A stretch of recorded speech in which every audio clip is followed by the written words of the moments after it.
Cinderella. वह अपने पिता, सौतेली माँ और 2 सौतेली बहनों के साथ रहती थी। पिता की मृत्यु के बाद सौतेली माँ और बहनें उसे परिवार का सदस्य भी न मानती और घर का सारा काम करवाती।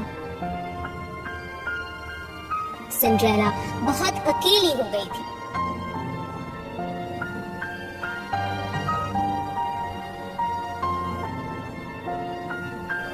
एक दिन राजमहल के सेवक ने एक शाही दावत की घोषणा की, जिसमें सभी लड़कियां आ सकती थीं।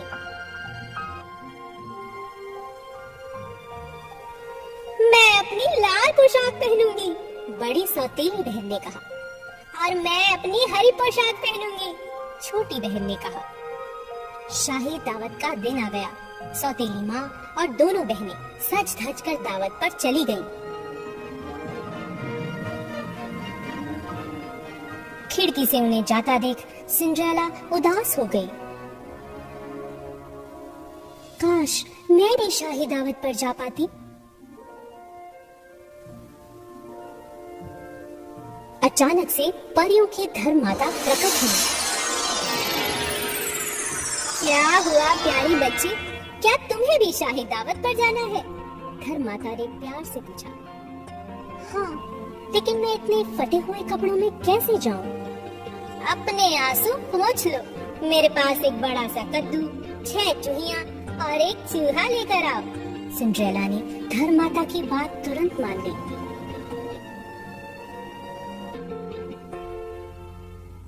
धर्ममाता ने कद्दू को अपनी जादुई छड़ी से छुआ और एक सोने की सुंदर पालकी में बदल दिया।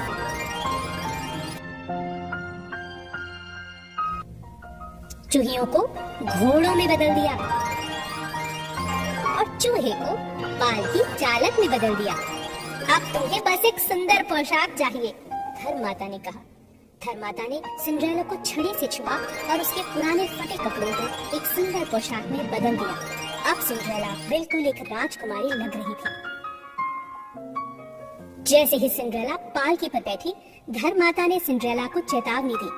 याद रखना, तुम्हें आधी रात से पहले वापस आना है, नहीं तो जादू खत्म हो जाएगा। मैं याद रखूंगी, सिंड्रेला ने कहा। जल्द ही सिंड्रेला महल पहुंच गई। सभी लोग सिंड्रेला को देखते ही रह गए।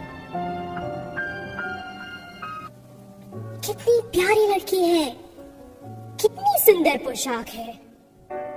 राजकुमार भी सिंड्रेला की खूबसूरती को देखकर हैरान रह गया। पूरी शाम वह सिर्फ सिंड्रेला के साथ नाचता रहा।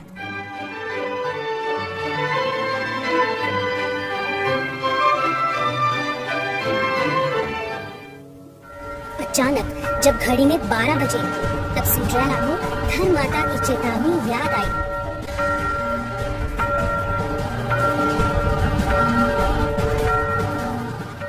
ओह, मुझे जाना होगा, मुझे जाना होगा, सिंड्रेला चिल्लाई और भागी।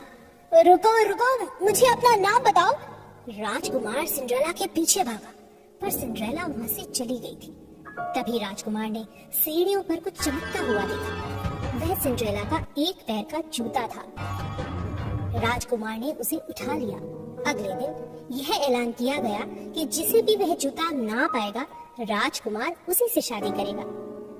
राजकुमार का मंत्री घर घर जाकर उस जूते को सब लड़कियों को पहनाने लगा। जब मंत्री सिंड्रेला के घर पहुंचा, दोनों बहनों ने उस जूते को पहना, लेकिन किसी को भी वह पूरा नहीं हुआ।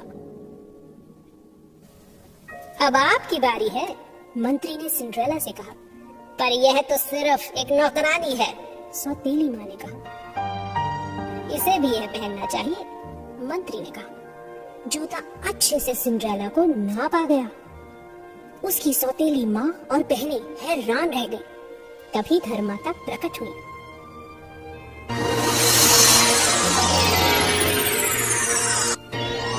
और सिंड्रेला को एक राजकुमारी बना दिया।